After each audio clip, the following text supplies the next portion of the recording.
በስመ አብ ወወልድ ወመንፈስ ቅዱስ አሐዱ አምላክ። ሊቃውንተ ቤተክርስቲያን፣ ካህናት፣ አባቶች፣ ዲያቆናት፣ ወንድሞች፣ ምእመናት፣ አባቶች፣ እናቶች፣ እህቶች፣ ወንድሞች እንዲሁም ሕፃናት ማሰባሰብን በአምላካችን በኢየሱስ ክርስቶስ ፍጹም ሰላም በእናታችን በንጽሕት ቅድስት ድንግል ማርያም ፍጹም ሰላም እንደምን አላችሁ? ፍጥረትን ሁሉ ፈጥሮ የሚያበላ የሚያጠጣ የድንግል ማርያም ኢየሱስ ክርስቶስ የተመሰገነ ይሁን። አምላክን በድንግልና ጸንሳ በድንግልና የወለደችልን ዘላለማዊት ድንግል እመቤታችን የተመሰገነች ትሁን። ከመላእክት የመላእክት አለቃ ቅዱስ ሩፋኤል የተመሰገነ ይሁን።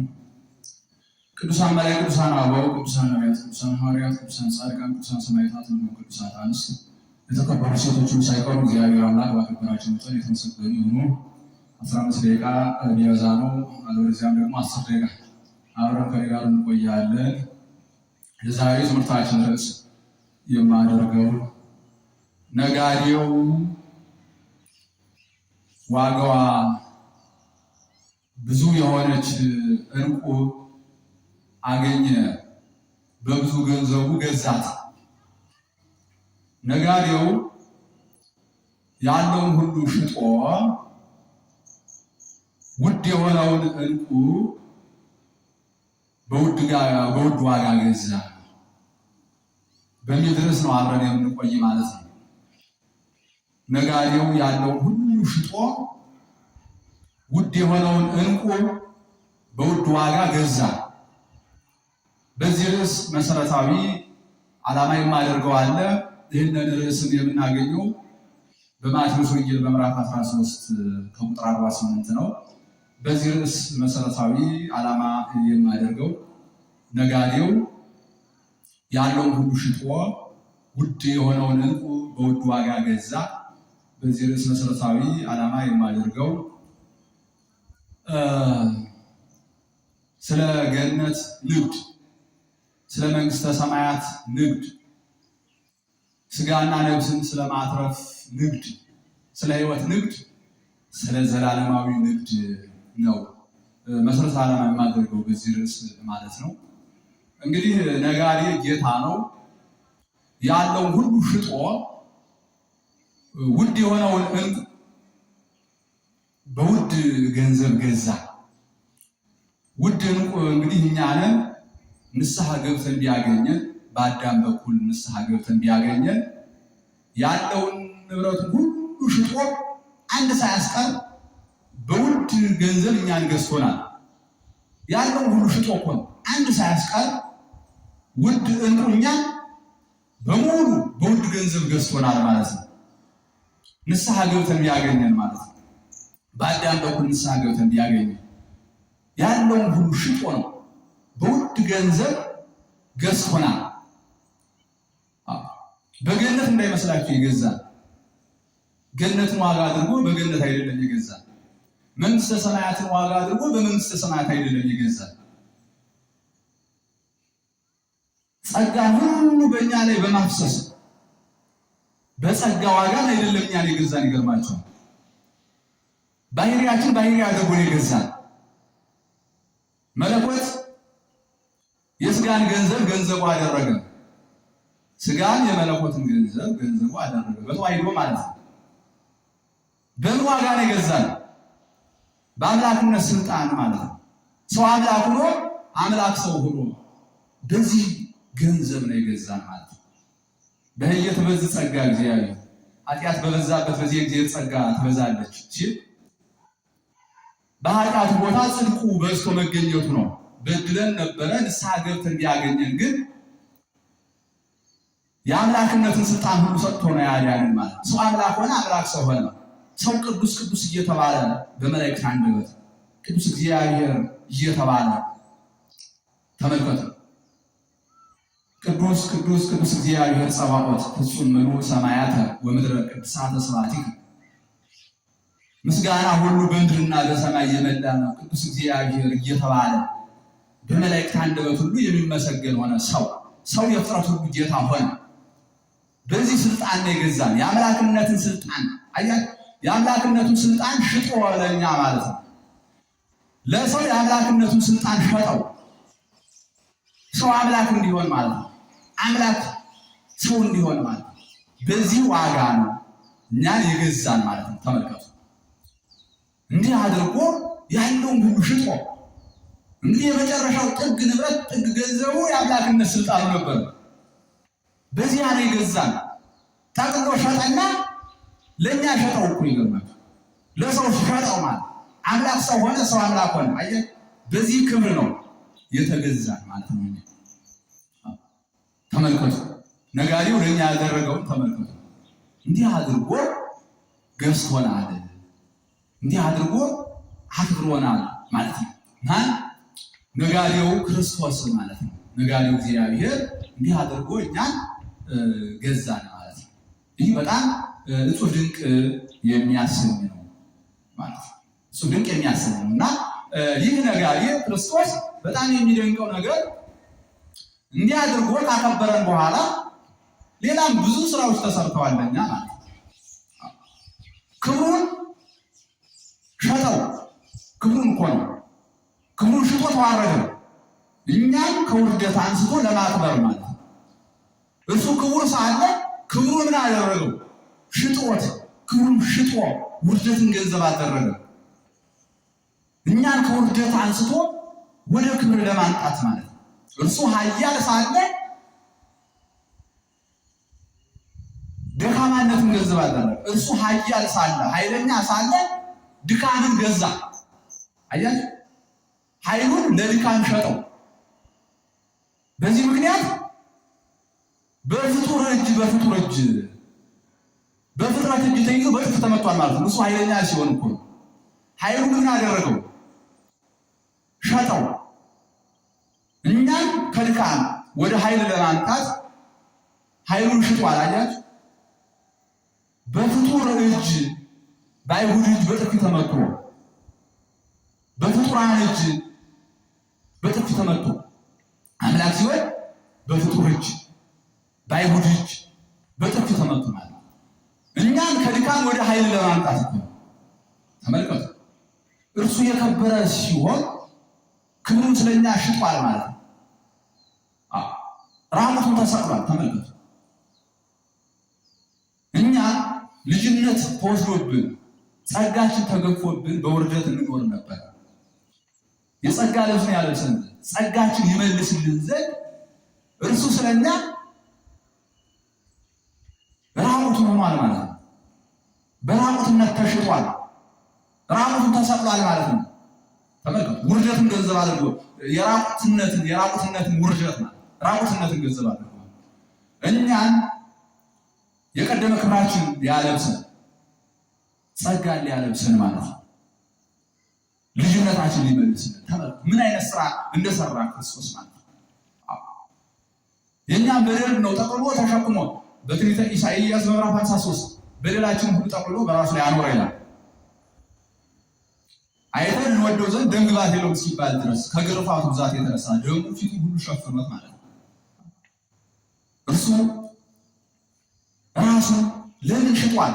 ለግርፋት፣ እኛን ከአጋንንት ግርፋት ይመልሰን ዘንድ። ለ5500 ዘመን አጋንንት በሳት ጅራፍ ይገርፉን ነበር። ከዚያ ነፃ ያወጣን ዘንድ ራሱ ለግርፋት ሽጧል ማለት ነው። ራሱን ለጥፊ ሁሉ ሽጦ አጋንንት በሳት ጥፊ ይመቱ ነበር ለ5500 ዘመን። ከዚያ ያድነን ዘንድ ራሱን ክርስቶስ ለችንካር ሽጦ ማለት ነው። ለ5500 ዘመን በሳት ሁላ አጋንንት እየሰቀሉ ያሰቃዩ ነበር። ከዚያ ያድነን ዘንድ ራሱን ለሸዋኪሉም ሽጧል። አጋንንት የእሳት ዘውድ በራሳችን ላይ እየደፉ በሲኦል ያሰቃዩ ነበር። ከዚያ ይመልሰን ዘንድ በደላችን ሁሉ ጠቅልሎ ወስዶ ራሱን በቃ እንደ በደለኛ አድርጎ ሽጦ ማለት ነው። እሱ ንጹሕ አምላክ ሲሆን እኛን ከበደል ነፃ ለማለት ነው። ይህ ክርስቶስ ይህ ነጋዴ ክርስቶስ እንዲህ አድርጎ ነው በውድ ገንዘብ ነው እኛን የገዛን። ይገርማችሁ፣ ስለኛ ዋጋ ከፍሎ ራሱን አሳልፎ ለሞት ሰጥቶ ማለት ነው። አምላክ ነውና ሞትን ድል አድርጎ ተነሳ። ደግሞ እኛን በሚገርም ሁኔታ በጣም በብዙ ውድ ገንዘብ ነው እኛን የገዛን። ይገርማችሁ፣ በክቡር ደሙ ገዝቶናል። ለዘላለም ሕይወት የሚሆነውን ክቡር ደሙ እመይበላይክሙ ሥጋሁ ለወልደ እጓለ እመሕያው ወኢሰተይክሙ ደሞ አልብክሙ ሕይወተ ዘላለም። የሰው ልጅ ሥጋውን ካልበላችሁ ደሙ ካልጠጣችሁ የዘላለም ሕይወት የላችሁም ተብሎ በዮሐንስ ወንጌል በምዕራፍ 6 ቁጥር 52 እንደተጻፈ ለዘላለም ሕይወት የሚሆነው ቅዱስ ሥጋው ለዘላለም ሕይወት የሚሆነው ክቡር ደሙ ለኛ ሰጥቶናል። አያችሁ ሥጋውን ቆርሶ እንግዲህ ሥጋውን ሽጦ ሥጋው ይቆረዘን ደሙን ሽጦ ደሙ ይፈስዘን እንዲህ አድርጎ በውድ ገንዘቡ እኛን ገዝቶናል ማለት ነው። ከዚያ በእግዚአብሔር ልጅነት አክብሮ ማለት ልጅነት መልሶልናል። በገነት በእግዚአብሔር ልጅነት ገዝቶናል። የእግዚአብሔር ልጆች ሆነን ዘንድ ባሮች አላችሁ ልጆች እላችኋለሁ እንጂ እንዳለ በገነት ገዛ፣ በሕይወት ገዛ፣ በዘላለም ሕይወት ገዛ፣ በመንግስተ ሰማያት ገዛ። እንዲህ አድርጎ እጅግ በጣም በብዙ ውድ ገንዘቦች ገዛን። ነጋዴው ክርስቶስ ማለት እና ታዲያ እኛ ግን አሁን ተቃራኒዎች ነን። ይገርማቸው እኛ ተቃራኒዎች ነን። እርሱ ሰው ውድ ገንዘብ ሰው እጅግ በጣም ውድ እንቁ ገንዘብ ከመሆኑ የተነሳ ይሄ ነው ያህል ዋጋ ከፍሏል እግዚአብሔር ለሰው።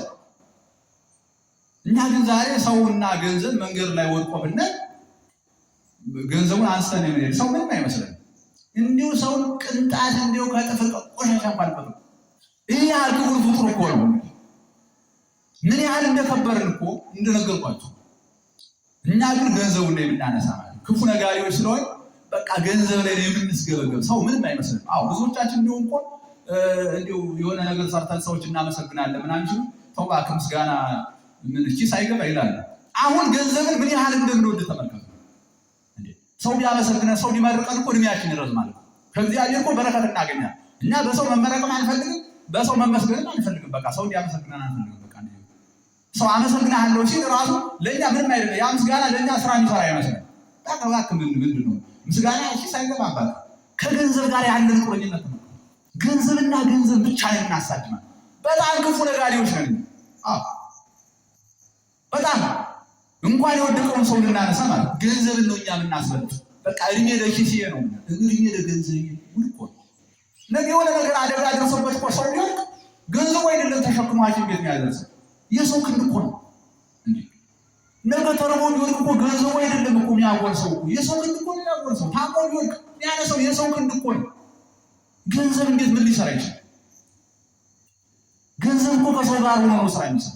ሰው ነው እኮ የሚበልጥ ሰው ማለት ነው። በጣም የተከበረ ፍጡር ሰው ማለት ለሰው ምን ያህል ዋጋ እንደተከፈለ በእግዚአብሔር ዘንድ እንደነገርኳቸው እና ገንዘብን የምንል እንጂ ለሰው ቦታ የለንም። ሰው ምንም አይመስለንም። ቅንጣት ማለት ይህ በጣም የሚያሳዝን ይህ በጣም አሳዛኝ እና እኛ ግን እንደ ክርስቶስ አይነት ነጋዴዎች ነው መሆን ያለ እና እኛ እንኳን የወደቀው ልናነሳ በሰላም ቆሞ የሚሄደውን ቀጥቅጠን ሰብረን ያለውን ገንዘብ ዘርፈን ነው የምንሄድ። እንደ ኢያሪኮ አይነት ሽፍቶች ነን እኮ ብዙዎቻችን። ቀጥቅጠን የምንጥል ማለት ነው። እንደ ደጉ ሳምራዊ እኮ የምናነሳም አይደለንም እኮ። እንደነዚያ ሁለቱ ክፎች እያዩ እንዳለፉት እንደዚያ አይተን እንደምናል ገንዘብን ካለው ፈትሸን እንዲያለን በኪሳችን አስገብተን በቃ እንዲያ ነው እንጂ ሰው ምንም አይመስልም። ይህ በጣም አሳዛኝ እና ክፉ ነጋዴዎች ነን። ንጹህ ነጋዴ እውነተኛው ነጋዴ ክርስቶስ ግን እንዴት አድርጎ እንደገዛን ነግሬያቸዋለሁ። እና ብዙዎቻችን አጭበርባሪዎች ነው። አሁን ዛሬ ባለ ብዙ ሌባ ነጋዴ ነው ያለ። በእውነት የሚሰራ የለም። አንዳንዶቹ ቅቤ ላይ ሙዝ ቀላቅለው ይሸጡ ነው። ይገርማቸው። አንዳንዶቹ በሚዛን ይበድሉ፣ አንዳንዶቹ እንዲሁ በርበሬው ላይ ቀይ አፈር ፈጭተው በያ አድርገው ይሸጡ አሉ። አንዳንዶቹ የእህሉ ዱቄት ላይ ሰጋቱን አስፈጭተው እንዲያደርገው ይሸጡ አሉ። አንዳንዶቹ ወተቱ ላይ ውሃ ጨምረው ይሸጡ፣ አንዳንዶችም አሉ እንግዲህ የበሬው ስጋ ነው እያሉ የአህያ ስጋ ያብረም አሉ። በጣም ያሳዝናል እኮ። ምን አይነት ንግድ ነው? የከሰረ ንግድ ማለት ነው። እንዲህ አይነት ነን እኛ። ግን እውነተኛውን ነጋዴ ክርስቶስን መሆን ይገባል እና መንግስተ ሰማያትን ውድ እንቁ ገንዘብ ከመሆኗ የተነሳ ያለንን ሁሉ ሽጠን ልንገዛት ይገባል። መንግስተ ሰማያት እጅግ በጣም ውድ እንቁ ከመሆኗ የተነሳ ያለንን ሀብት ሁሉ ተጠቅመን በሙሉ ገንዘባችን ነው ልንገዛት የሚገባል። ጻድቃን፣ ሰማዕታት፣ ቅዱሳት አንሱ ሳይቀሩ መንግስተ ሰማያትን ምንድን ነው ያደረጓት? ራሳቸውን ሽጠው ነው የገዟት። ይገርማቸው። ስለ መንግስተ ሰማያት ራሳቸው ለሰይፍ ሽጠው፣ ራሳቸው ለእሳት ሽጠው፣ በእሳት እንደ ሰል ፈሰው፣ አየህ፣ በእሳት እንደ ሻማ ቀልጠው፣ በእሳት እንደ ሰል ፈሰው። ተመልከቱ። ራሳቸውን ለእሳት ሽጠው፣ ለሰይፍ ሽጠው፣ ራሳቸው እንደ ቅዱስ ጊዮርጊስ ለመንኮራኩር ሽጠው፣ ራሳቸው ለጫካ ለገዳም ሽጠው ዓለም አልተገባቸውምና እንደተባለው ዳዋ ጥሰው ጤዛ ልሰው ድንጋይ ተንተርሰው ድምፅ አራዊትን ታግሰው በየበረሃው የሚዞሩ ራሳቸው ለረሃብ ሽጠው በጾም እኮ ራሳቸው ለድካም ሽጠው በጸሎቱ በስግደት እንዲህ አይነት ዋጋ ሁሉ የሚያደርጉ ራሳቸውን እስከ ሞት ድረስ አሳልፈው ሰጠው ለመንግስተ ሰማያት ራሳቸውን ይሸጣሉ። እንዲህ ሆኖ ነው ቅዱሳን ያለው ጻድቃን ሰማዕታት ቅዱሳን ሁሉ እንዲህ ሆኖ ነው ያለፉ። በጣም ትክክለኛ ነጋዴዎች ከመሆናቸው የተነሳ የዘላለም ሕይወትን ለማታፍ እንደዚህ ያኔ ያደረጉ እና ግን ዛሬ እንደዚህ አይደለም ስራቸው። የሐሰት ነጋዴዎች ከመሆናችን የተነሳ ንግዳችን ሁሉ ለሞት የሚያበቃ ለሕይወት ሳይሆን ለሞት መንፈሳዊ ኪሳራ የሚያመጣብን ንግድ ነው እኛ የምንነግድ። ብዙዎቹ እንደነገርኳቸው ትክክለኛ ነጋዴዎች አይደለም፣ በማጭበርበር ነው ንግዳችን ሁሉ በማጭበርበር ነው። ራሳችንን ለሕይወት አንሸጥም። ይገርማቸው ክርስቶስ ግን ስለኔ ራስን አሳልፎ የሚሸጥ ስለኔ ስጋውን ነፍሱን የሚገል ያተርፋታል ያለ እኮ ስለ ገነት ስለ መንግስተ ሰማያት ክብር ተጋድሎ ማድረግ እኮ። እኛ ግን ራሳችን የምንሸጥ ለምንድን ነው ስንል ለሞት ነው። ብዙዎቹ ራሳቸው ለዝሙት ይሸጣሉ። ይገርማል። ምን ይበቃው ለሰብ ለመኩሉ ዓለም ረብሃ ወነፍሱ ሐውለ ሰው በዚህ ዓለም ሁሉ ነገር ቢያተርፍ ነፍሱን ካጣም ይጠቅማል፣ ስጋውን ነፍሱን ካስኮነነ ምን ይጠቅማል? ራሳቸው ለዝሙት የሚሸጡ ሰዎች አሉ። ስለ ገንዘብ እኮ ነው። ይገርማቸው ምን አለ የቤት ሰራተኛ ሆነው ቢኖሩ በንጽህና ሆነው እንዴው ምን አለ ምን ችግር አለው? እንግዲህ መጀመሪያ እኮ መንግስቱንና ጽድቁን እሹ ነው የተባለ፣ ከዚያ በኋላ ሌሎች ይጨመራል ነው የተባለ። ራሳቸው ለዝሙት ሳይሸጡ እኮ እንዴው ከሰው ቤት ገብተው ምን አለ እንዴው ወጣ ሰሪ ሆነው እንጀራ ቢበሉ፣ እንጀራ ጋጋሪ ሆነው እንጀራ ቢበሉ ምን ችግር አለ? ልብስ አጣቢ ሆነው እንዴው ተቀጥረው ቢሰሩ ምን ችግር አለ? ድንጋይ ፈልጠው ቢኖሩ፣ ጭቃ ቡተው ቢኖሩ እንዴው ተራውን ስራ እየሰሩ የስራ ተራይ ነው ራሳቸውን ዝቅ አድርገው ማለት ነው። እንዴው ከሰው ቤት ተቀጥረው ቢሰሩ ምን አለበት? ራሳቸው ለዝሙት ከሚሸጡ እንዲያው ነው። ሌላው ኃጢአትን ሲሰራ ሰው ሌላውን ኃጢአት ሲሰራ ከስጋው ውጭ ይሰራል። ዝሙትን የሚሰሩ ደግሞ በራሳቸው ስጋ ላይ ነው ክፋትን የሚያደርጉ፣ በራሳቸው ሰውነት ላይ ይሰሩታል። ራሳቸው ለዝሙት የሚሸጡዋል። ይገርማል። ራሳቸው ለስካሩ፣ ለጫቱ፣ ለሲጋራው፣ ለጋንጃው፣ ለሽሻው ራሳቸውን የሚሸጡ፣ ራሳቸው ለዘረኝነት የሚሸጡ፣ ራሳቸው ለጉቦ ደም ለማፍሰስ፣ ለመዝረፍ፣ ለማሳደድ፣ ለመቀማት፣ ለመግደል፣ ለገዳይነት ለእንዲህ ያለው ክፋት ሁሉ ራሳቸውን አሳልፈው የሚሸጡ በጣም ብዙ ናቸው። ይገርማል። ለኪሳራ ማለት ነው። በስጋ በነፍስ ለመክሰር እንዲህ አይነት ክስረት የሚያገኛቸው ብዙ ሰዎች አሉ። ንግዳቸው የተማታባቸው የተመሳቀለባቸው ማለት እንዲህ መሆን አይገባም። እንዲህ መሆን አይገባም። ስለ እውነት ነው ስራ መስራት የሚገባ እንደነገርኳል። እና ብዙዎቻችን አጭበርባሪዎች ነን ማለት ነው። የሐሰት ንግድን የምንነግድ ማለት ምን ችግር አለው? እንዴው ንጹህን ነገር አቅርበን በውድ ዋጋ ብንሸጥ አይሻልም? አሁን እንዴው በንግዱ ዓለም ያላችሁ እኮ እንዴው አንድን ነገር አርክሶ በርካሽ ገንዘብ ከመሸጥ ንጹህን ነገር አቅርቦ በውድ ገንዘብ መሸጥ እኮ መብት ነው። ምን ትቀላቅላለህ ንጹህ ላይ? በራሳችን ለምን ኪሳራ እናመጣለን? እና እውነተኛው ነጋዴ ክርስቶስ ግን ምንድነው ያደረገው? በውድ ገንዘብ ነው እኛን የገዛን ማለት ነው። በውድ ገንዘብ እና እኛ ደግሞ መግዛት የሚገባን እንደነገርኳችሁ ሕይወትን በውድ ገንዘብ ለዘላለም ሕይወት ተጋድሎ ማድረግ፣ ለዘላለም ሕይወት የበረከት ስራ መስራት፣ ለገነት ለመንግስተ ሰማያት ራስን ሁሉ አሳልፎ እስከ መስጠት ድረስ እንደ ጻድቃን እንደ ሰማዕታት እንደ ቅዱሳን ምን ማድረግ ይገባል? ተገቢ ስራ መስራት፣ እስከ መጨረሻው ተጋድሎ ማድረግ፣ ቅድስናን ሳያቋርጡ መስራት ይገባል። እንዲህ አድርገን ውድ ገንዘብ ገነትን፣ ውድ ገንዘብ መንግስተ ሰማያትን፣ ውድ ገንዘብ ሕይወትን፣ ውድ ገንዘብ መንግስተ ሰማያትን፣ ውድ ገንዘብ የዘላለም ሕይወትን እጅ እናድርግ።